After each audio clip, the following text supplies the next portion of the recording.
Friends ఇది బజాజ్ నుంచి వచ్చిన ETech 9.0.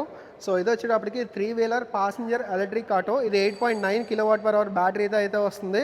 And total charging time వచ్చేటప్పటికి 4.5 గంటలు ఛార్జింగ్ టైము. దీంట్లో మనకి డ్రైవ్ మోడ్స్ అనేవి అయితే 2 ఉంటాయి అనమాట.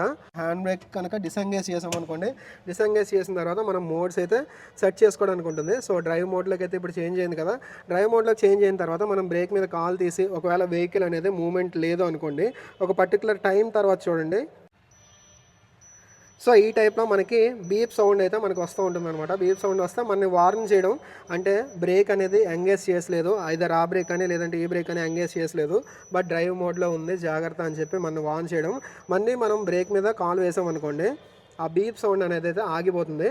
యాజ్ వెల్ యాజ్ ఇక్కడ మనం డ్రైవ్ మోడ్లో ఉన్నా లేదంటే రివర్స్ మోడ్లో ఉన్నా, రివర్స్ మోడ్లో ఉన్నప్పుడు కంటిన్యూస్గా బీప్ సౌండ్ అయితే వస్తుంది.